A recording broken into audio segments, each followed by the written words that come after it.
on jeûne toute la journée, on rentre dans un état de fatigue. Le corps a subi un gros processus d'autorégénération. Le métabolisme ralentit, donc il faut adapter les séances à ce mois. AVS avec Philippe Robichon. Et AVS, ça veut dire à votre Sport. on l'a révisé. Ah non, bah ça se fait pas, ça. Walid Kevlar, que vous entendez, Kevlar Diète. Hello my friend Philippe, comment ça va? Ça va bien. Je rappelle que vous êtes nutritionniste, que vous avez accompagné des sportifs de haut niveau, notamment dans leur préparation pendant le mois de Ramadan à des compétitions mondiales. Exactement, c'était l'équipe de France de lutte lorsqu'il y avait les championnats du monde à Bakou, et majoritairement l'équipe de France de lutte est composée de Tchétchènes qui sont musulmans, et il y avait cette question de comment est-ce qu'on fait pour s'entraîner, pour se préparer aux championnats du monde alors que l'on jeûne. Voilà, et en plus, des lutteurs, ils ont besoin de calories. Ouais, ils étaient bien costauds, ils s'entraînaient bien fort. C'était des vraies machines. Ouais. Partagerez les trucs. Vous êtes venu avec le coach de mon coach. C'est ça? Exactement. C'est sa devise. C'est bien ça. C'est ça. Le coach de mon coach, c'est votre devise.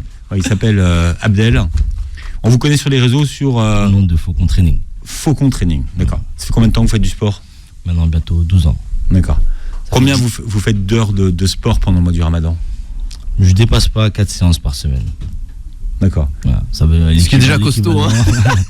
L'équivalent de 45 minutes par séance. Ah oui, ça va. Ouais. Ouais. Mais est-ce que ça veut dire que pendant le mois de Ramadan, vous adaptez vos séances d'entraînement au mois de Ramadan, ou vous ne changez rien? Non, bien sûr. Je les adapte pour le mois du Ramadan, parce que on jeûne toute la journée. On rentre dans un état de fatigue. Le corps a subi un gros processus d'autorégénération, donc le métabolisme ralentit, on a une grosse fatigue qui est accumulée surtout les premiers jours, donc il faut adapter les séances à ce mois de jeûne. Et on va voir ce matin comment ne pas terminer ce mois en mode Walking Dead. Ou Last of Us. Ou Last of Us, c'est un peu plus d'actualité. Oui. Ouais, The Last of Us. Non, mais expliquer, parce que... The Last of Us, avec les zombies, même ils ont fait une nouvelle série, quoi. C'est sur quel... C'est sur Prime Video. Prime Video. Non, il y avait un super jeu vidéo que les gens ne connaissaient pas forcément, et là ça fait un carton plein. Il y a eu plus de 8 millions de téléspectateurs sur l'épisode 9. Enfin, voilà, c'est un peu plus d'actualité. Non, c'est bien de uploader mon disque dur. Ouais, vraiment, il est très très bien. Parce que moi je suis au soprano encore. Ah ouais. Donc, mais c'est un classique, C'est un classique, ouais, d'un autre côté. Mais oui, c'est peut-être pas... Vous avez Last of Us. Last of Us. Last of Us. Ouais, les derniers. Last of Us. Les derniers, oui. Ah oui, pourtant. Et c'est avec l'acteur qui a joué dans Narcos et dans Game of Thrones aussi. D'accord. Franchement super, ils font un super bon duo, Joël. D'accord, donc vous conseillez la série. Ouais, c'est cool, c'est sympa, ça se regarde. Bien, comment est-ce qu'on trouve la motivation pour faire du sport pendant ce mois de Ramadan? C'est un peu votre truc, vous, Abdel, la motivation. Ce qui est bien avec le mois du Ramadan, pour ceux qui sont de confession musulmane et qui pratiquent le mois du Ramadan, c'est un peu, on va prendre un peu comme exemple le Covid. Pendant le Covid, il n'y avait pas beaucoup de divertissement à faire, donc on s'est mis tous à faire du sport. Pour le mois du Ramadan, c'est un peu la même chose. Pour ceux qui sont de confession musulmane et qui, entre guillemets, enlèvent certains divertissements à faire, donc ils ont un peu plus de temps pour pratiquer du sport. Donc, ils vont pratiquer du sport. Mais c'est là où on va essayer de mettre en mise en garde à beaucoup de personnes, c'est qu'ils vont vouloir en faire tous les jours. Et ça, c'est vrai qu'alors c'est quelque chose qu'on voit au début du mois de Ramadan, surtout, subitement, cette envie de... Parce qu'ils ont réussi à se libérer, ils ont réussi à libérer du temps. Ils ont mis certains divertissements de côté, donc un peu plus de temps dans la journée. Donc, le fait de ne pas manger, ne pas boire, on va mettre ça de côté. Donc on va pouvoir avoir un peu plus de temps pour se dépenser. Et surtout, la majorité des personnes vont vouloir perdre du poids. Certains vont vouloir maintenir leur masse musculaire. Certains qui sortent de cette sédentarité. C'est pour ça que j'ai pris comme exemple le Covid. C'est qu'ils se disent, je vais sortir de cette sédentarité. J'ai pas eu le temps de faire du sport toute l'année. Je vais commencer mettre le pied à l'étrier pendant ce mois de jeûne. C'est-à-dire qu'il y a des gens qui vraiment décident de s'y mettre pendant le mois du Ramadan. J'en ai beaucoup. En tout cas, moi, pour les demandes que j'ai, et beaucoup de clients qui sont venus m'aborder, me demandent, coach, je vais commencer, est-ce que je peux commencer avec toi au mois du Ramadan? Alors, et qu'est-ce que vous répondez à des gens qui ont cette demande? Après, on ne peut pas refuser. Si ce mois-là permet de pouvoir mettre le pied à l'étrier et de commencer une activité physique, en tant que moi, coach sportif, et qu'ils essaient d'améliorer la santé des personnes, on ne peut pas dire la personne ne pratique pas. Mais on va la mettre, on va lui faire on va lui peaufiner ce début de cette sortie de sédentarité pour commencer cette activité pendant ce mois du jeûne. Ça, je trouve ça super intéressant parce que c'est vrai qu'il y a beaucoup de personnes qui veulent se lancer et ça me fait penser un petit peu à quand tu as dit elles veulent débuter le sport, elles sortent de la sédentarité, elles font pas d'activité et d'un coup elles veulent tout faire. Ça me fait penser aux personnes qui du jour au lendemain se disent allez, je vais me reprendre en main au niveau de l'alimentation et veulent tout bien faire mais veulent en faire trop. Et tu as exactement le même discours que moi, c'est d'essayer de leur donner un cadre, de les aiguiller, de les guider, pas qu'ils aillent trop vite. Parce que c'est vrai qu'après, forcément, les personnes, quand elles vont trop vite dans l'alimentation, alors je vais manger des salades, je vais faire ci, je vais faire ça. Après, elles craquent 3 jours après, une semaine après, 1 mois après, pour celles qui tiennent le plus longtemps. Et c'est vrai que pour les salles de sport, c'est un petit peu comme le jour de l'an, au final. C'est ça, voilà. Plein de personnes qui viennent et qui, au final, veulent aller à fond. On les reconnaît à leurs nouvelles chaussures et au nouvel équipement, souvent, et au nouveau sac. Ouais, exactement. Et malheureusement, je pense soit elles se blessent, soit elles perdre la motivation, soit le fait d'aller de commencer déjà, on n'est pas aiguillé dans comment on va commencer le sport ou reprendre le sport pour certaines personnes. On va vouloir tout faire à fond, donc on va se frustrer, on va faire tout en excès, donc arrêter de manger, faire beaucoup de sport. Voilà. Et là, on va mettre en danger son corps. Cette année, je m'y mets. Je lis 7 fois le Coran. Je fais 5 marathons pendant le mois du Ramadan. Et on en connaît, parce que vous avez participé à des défis comme ça, Walid. C'était complètement débile. 16 marathons, 1 par jour. Pendant le mois de Ramadan. Non. J'en ai vu un. Comment il s'appelle qui en a fait 5 ou 6 d'ailleurs. Comment il s'appelle? Elias. J'ai oublié. Oui, non, mais lui c'est une machine. On a fait à peu près 400 km ensemble à pied. C'est un taré. C'est une machine, c'est un monstre. Waouh. On m'a dit Wolf. Ouais, c'est incroyable. C'est incroyable. Ouais. Du coup, de là, donc, ce qui veut dire, la question c'est est-ce que la fatigue c'est dans la tête? C'est clair. C'est de se dire, nous, justement, quand on avait fait ça, on faisait plus de 9 heures de marche. C'est pas physique au terme physiologique. J'avais l'énergie pour marcher, mais c'est au niveau mental de se dire il y a que des lignes droites, et eux ils faisaient que de me répéter, parce que moi j'en pouvais plus, franchement, même sport, franchement j'étais au bout du rouleau. Marcher, en plus moi mon sport c'est pas la marche nordique, marcher pendant des heures, et ils disaient c'est dans la tête, et c'est vrai que qu'on a ce soutien là, on arrive beaucoup plus facilement à passer les douleurs physiques et on se rend compte que le corps en fait c'est une formidable machine et que la tête, la douleur, la fatigue, ça peut être dans la tête. Après bien évidemment il y a des limites physiologiques, mais c'est vrai que beaucoup de choses se passent dans la tête. Mais c'est ça que je voudrais comprendre, c'est qu'est-ce qui relève du physiologique et qu'est-ce qui relève du mental, tout en sachant que même pendant le jeûne du mois de Ramadan, qui est un jeûne intermittent, vous savez que quand même le soir vous allez manger et boire. C'est pas comme si il y avait cette incertitude.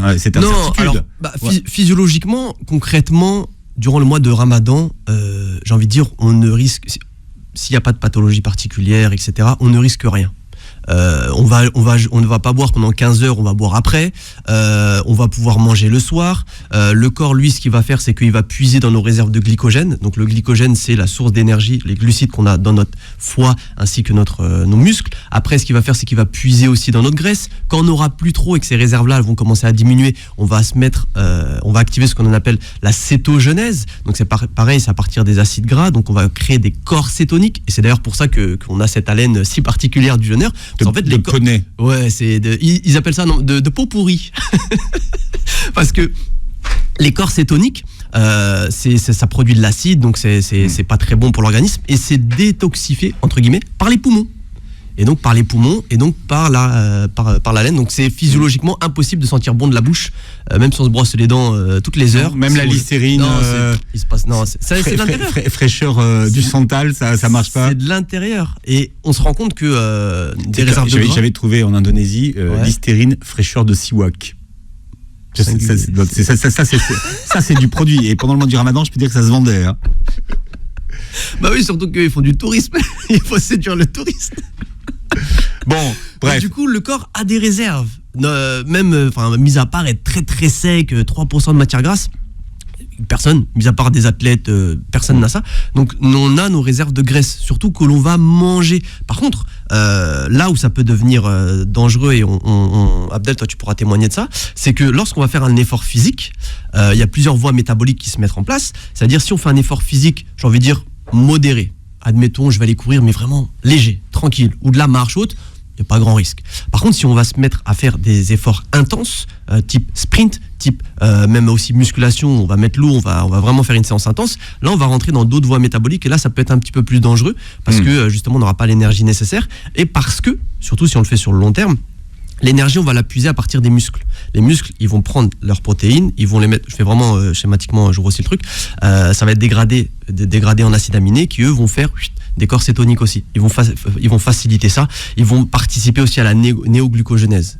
Et donc, le problème, c'est que à force de tirer sur ça, le problème, c'est qu'on peut abîmer nos muscles. Et à force, on peut avoir des grosses courbatures et puis on peut être très fatigué. Et c'est là où la personne qui s'est donnée à fond, toute la semaine, je vais y aller à fond, en fait, à la fin de la semaine, elle est complètement KO et elle déserte tout simplement la salle de sport. Donc non, physiologiquement, si on fait plutôt attention, on cherche pas à performer de ouf, il y a pas de risque.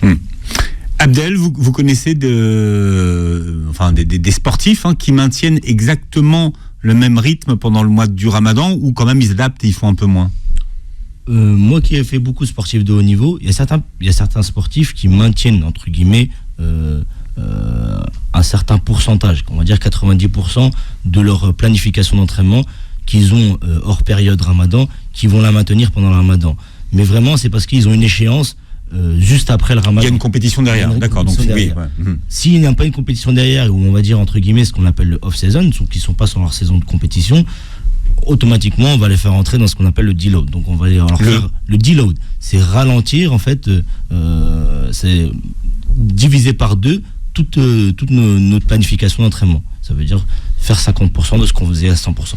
Ah oui, c'est-à-dire que donc on peut pas avoir c'est compliqué d'avoir la même intensité d'entraînement pendant le. Et ça c'est propre aux sportifs de haut niveau. Moi là où je vais mettre le point le plus important là sur ce mois de Ramadan, c'est surtout sur les personnes qui, beaucoup comme 90% des gens que je vois autour de moi et qu'on voit autour de nous, c'est qu'ils vont tous se mettre à la course à pied et faire des longues distances longtemps.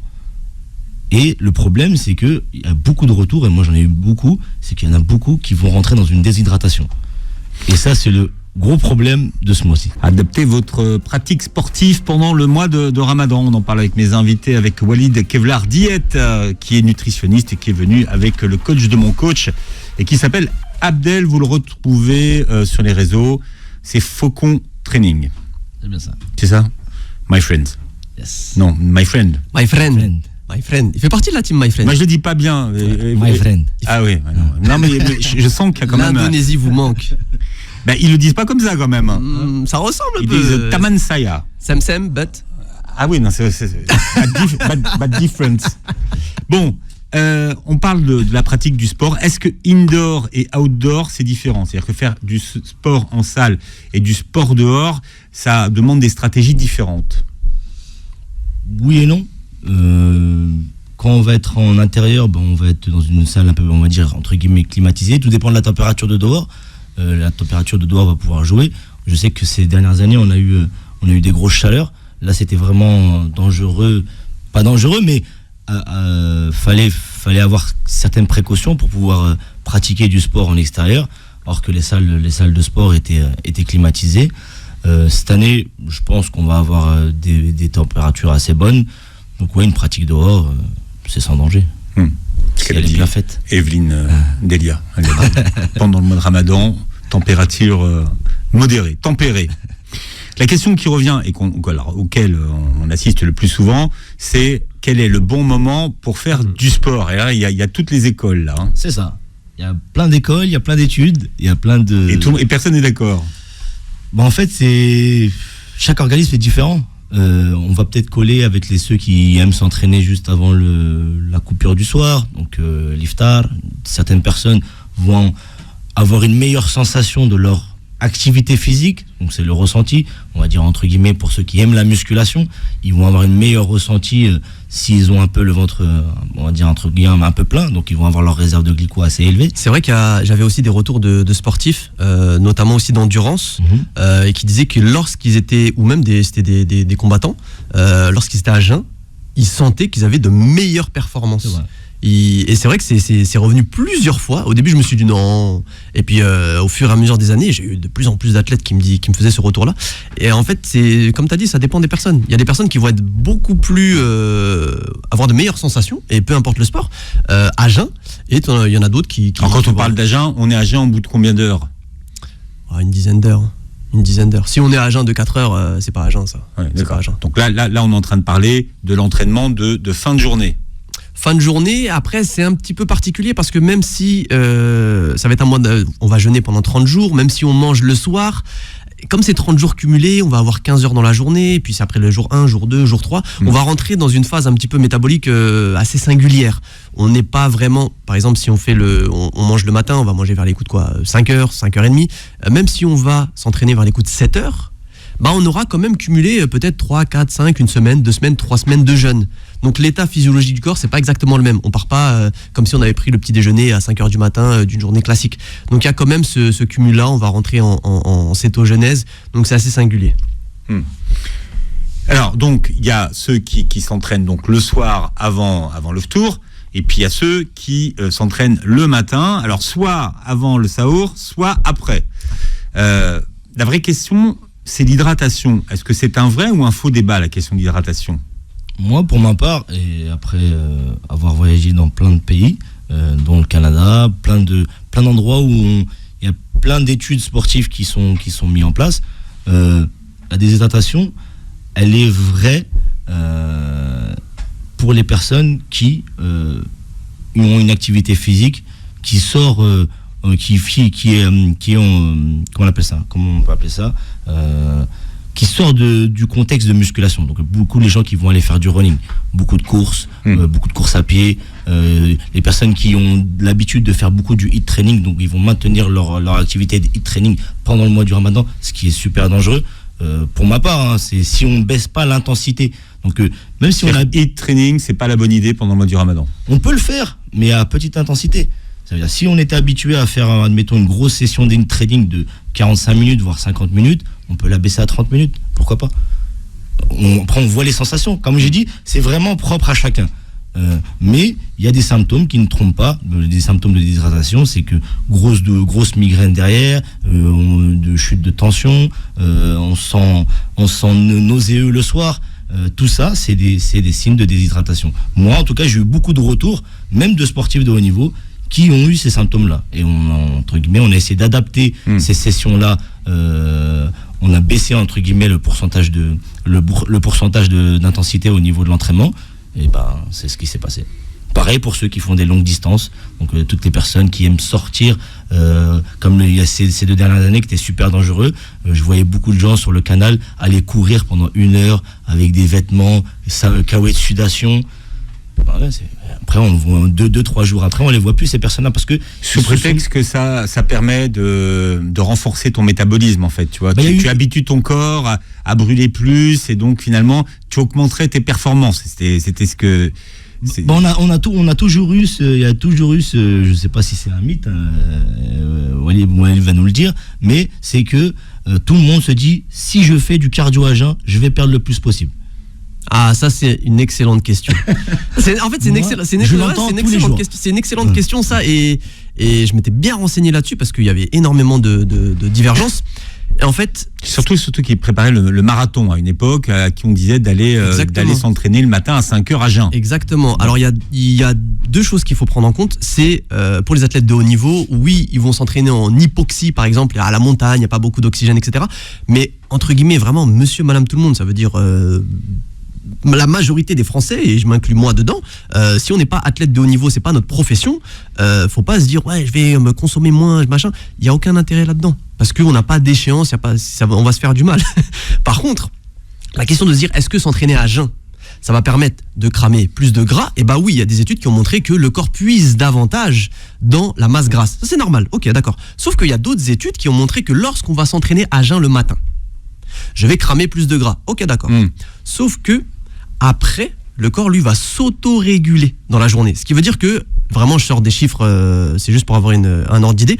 Si on avait majoritairement dans la journée 60% de glucides consommés et 40% de lipides consommés, et ben là, le fait de s'être entraîné à jeun, ça va complètement changer la balance, ce qui fait que les glucides qu'on n'aura pas consommés dans la journée, du moins dans la matinée de l'entraînement, et ben ils vont être répercutés dans la journée. Il y a une sorte... mais c'est pas ton corps qui décide de ce que tu manges. Non, mais de ce qu'on a nous. Ça veut dire que quand nous on va manger, le corps lui il a le choix. Soit on va prendre dans le glycogène, hépatique ou musculaire, soit on va le prendre au niveau de nos réserves.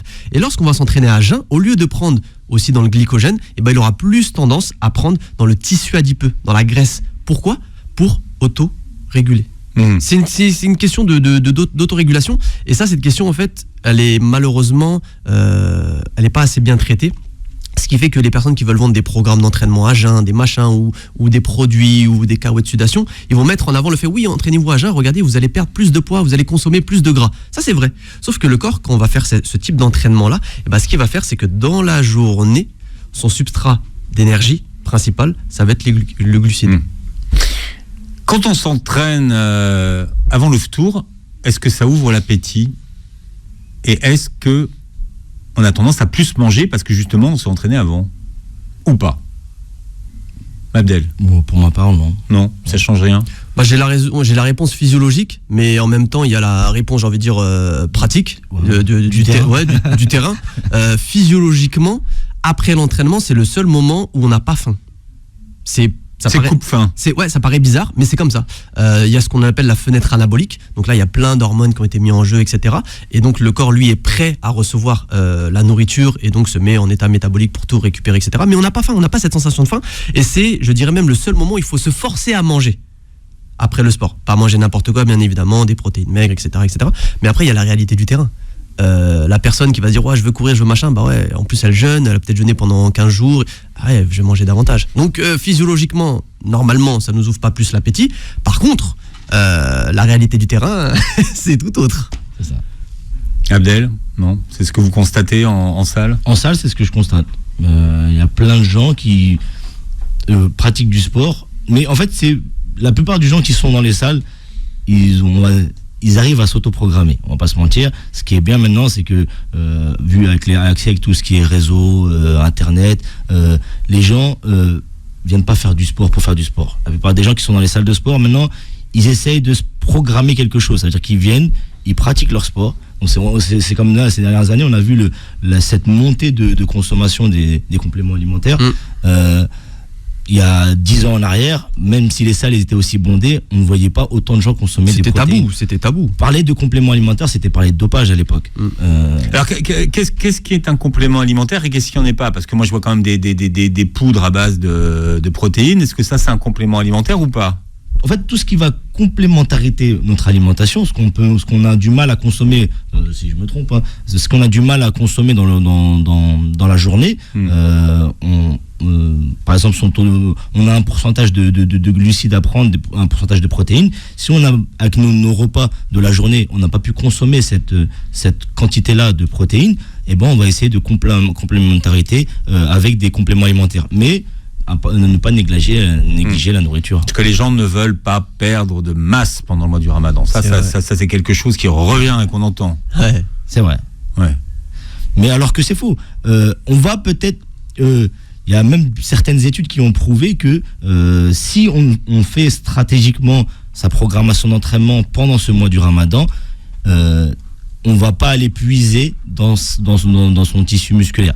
On va aller puiser dans le gras, dans ses tissus adipeux, dans la graisse qu'on a dans le corps, mais pas dans le muscle. On peut perdre un certain pourcentage, mais pas une grosse quantité.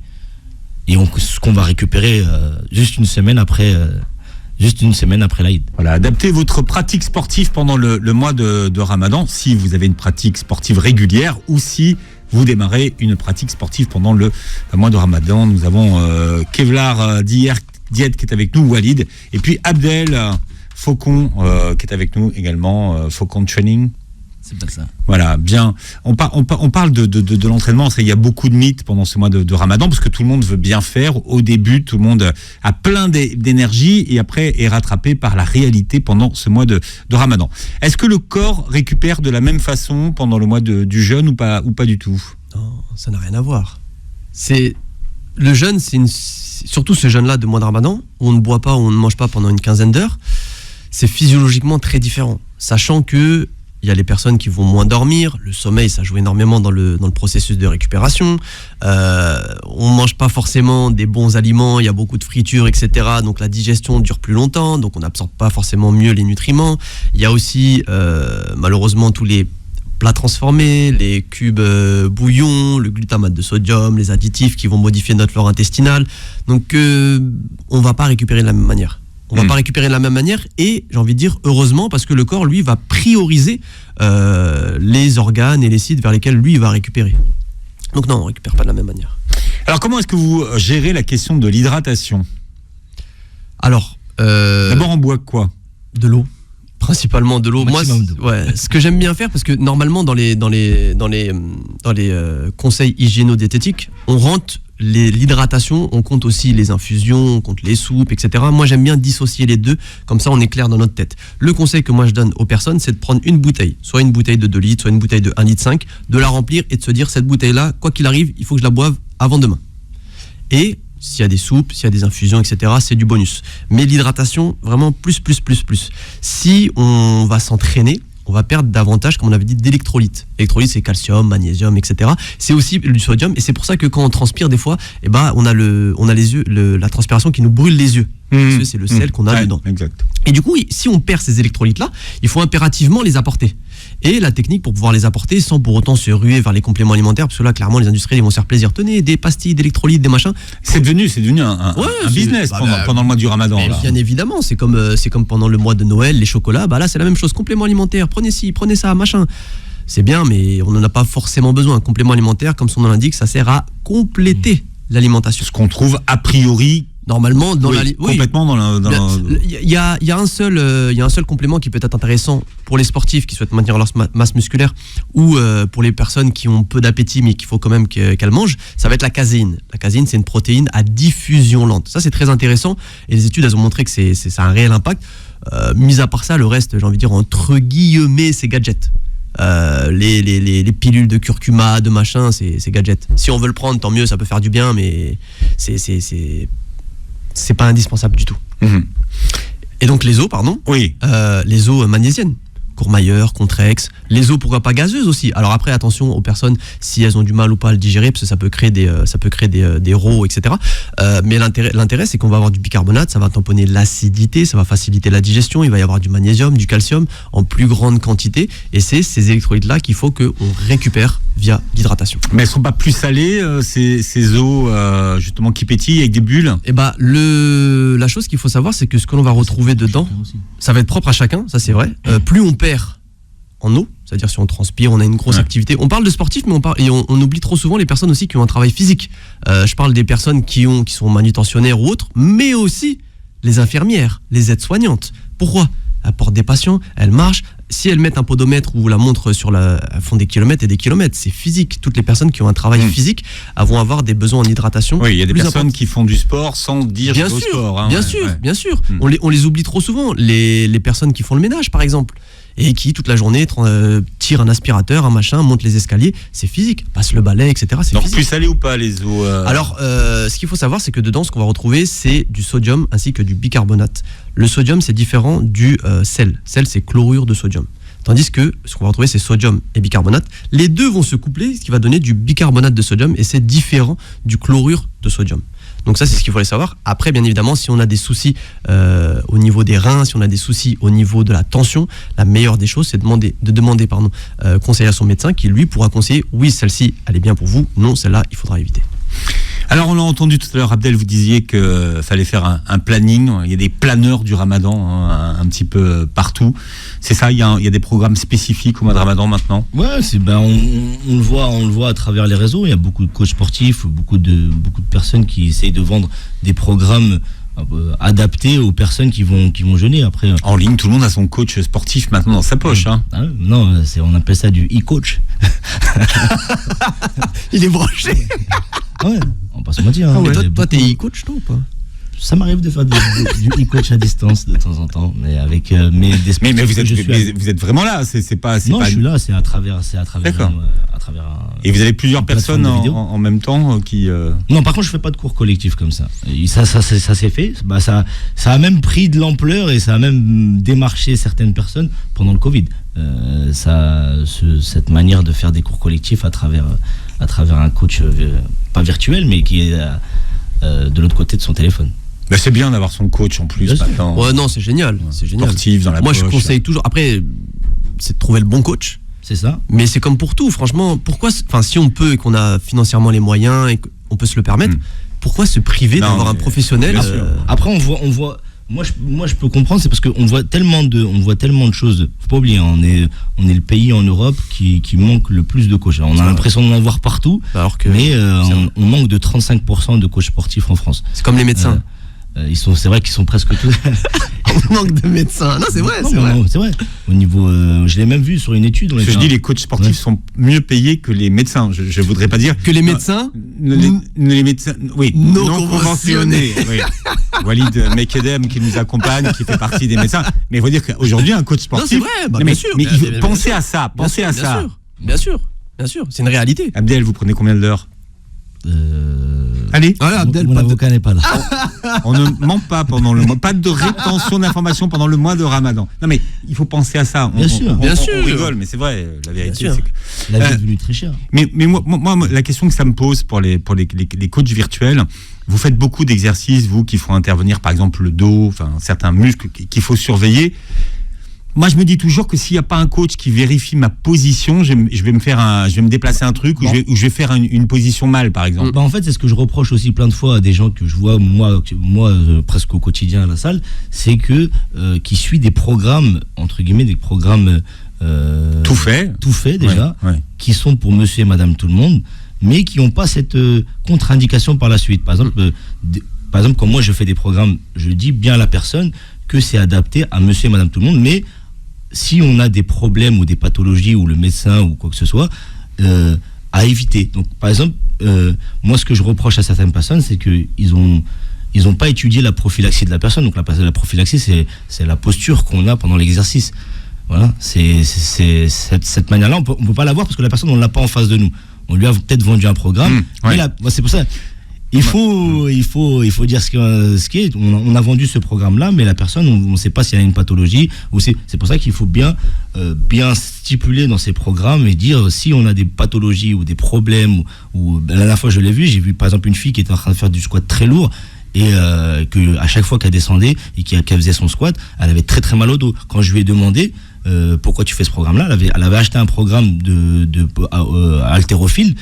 Et quand je lui ai demandé pourquoi tu as des douleurs au dos, elle me dit j'ai une scoliose. Donc après c'est vrai que voilà, c'est propre à chacun. Il y va de la responsabilité de chacun, mais bon, exactement. Voilà, il faut mettre en garde. Il y a un message de prévention. Bien Il sûr, faut mettre en garde. Quels sont vos conseils pour justement pratiquer le sport pendant ce mois de Ramadan, Abdel? Vraiment, votre conseil numéro 1. Mon conseil numéro 1, si on est déjà pratiquant, donc on est déjà dans le bain, on va dire, si on est déjà dans le bain, diminuer un petit pourcentage de sa comment on appelle ça, Revoir ses exigences à la bien baisse sûr. un peu, ouais. Voilà, toujours à la baisse. Si on va commencer une activité physique, surtout, moi là où je mets le plus en garde, c'est la première semaine. C'est la première semaine, elle est la plus compliquée. C'est là où le corps il est en état de choc. C'est comme une machine à sous dans un casino, tout est rouge. Donc là, le corps il est vraiment stressé. Il sait pas. Très bel exemple en mois de Ramadan. Abdel, quand vous avez certains amis, il n'y a pas besoin d'avoir d'ennemis. Ok. Vous voyez ce que je veux dire? Donc c'est important. Merci de votre intervention, Kevlar. Avec grand plaisir. Mais on avait compris. Ok. Voilà. Donc voilà, le corps est vraiment en état de choc. Il sait pas, même s'il l'a vécu l'année précédente, pour lui, ça reste toujours un renouveau, tout ce processus qui va se passer, donc cette auto-régénération. Donc le corps va se fatiguer. on va être fatigué, on va avoir faim, on va avoir soif. Tout ça, ça va être encore du renouveau pour le corps. Donc pour moi, on devrait baisser l'activité physique, surtout la première semaine. On va dire entre guillemets 10 premiers jours. Une fois que le corps s'est habitué, les intestins sont rétrécis, que le corps a commencé à entamer la fin de son processus, on peut commencer à augmenter un tout petit peu. Mais ça sert à rien de partir comme un sprinter. Non, On l'a vu. C'est le secret de la durée. Moi, en tout cas, tous ceux que j'ai vus autour de moi qui partent comme des sprinters, ils tiennent pas. Non. Soit ils tiennent pas, soit ils vont tenir, parce que comme on disait, ils sont partis au-delà du physique, ils sont partis dans le mental. Ouais. Donc ils ont tenu avec le mental. Et comment ils vont finir et aussi. après le Ramadan, on les voit plus trop. Malheureusement. C'est dans la tête que ça se passe, vous savez. Bien la tête et dans le corps aussi. Surtout le Ramadan, c'est le corps. Là, on va dire que c'est le corps aussi. Bon, vous regarderez cette émission sur la chaîne YouTube et vous pouvez la réécouter en podcast. Merci à tous les deux d'avoir été avec nous. Alors, Merci Abdel, on Philippe. vous retrouve où On vous retrouve où sur les réseaux? Sur les réseaux sociaux, au nom de Faucon Training. Voilà. Et Kevlar, on vous retrouve Bon, on nous retrouve un petit peu vous retrouve partout. sur les réseaux un petit peu. Alors sur YouTube, Kevlar Diet, sur Instagram, Kevlar Diet, sur le site internet kevlardiet.com. Voilà. Et le programme du Ramadan de cette année pour Exactement. 10 €. C'est symbolique, voilà. pour pouvoir profiter du mois de Ramadan, être en forme, perdre un petit peu de poids si on souhaite perdre du poids, même si c'est pas la priorité, et bien évidemment une partie qui est redistribuée pour les nécessiteux. Voilà. Bon Ramadan, my friends. Merci my friend. Et my passez friend. une très belle journée. Santé sur Beurre FM.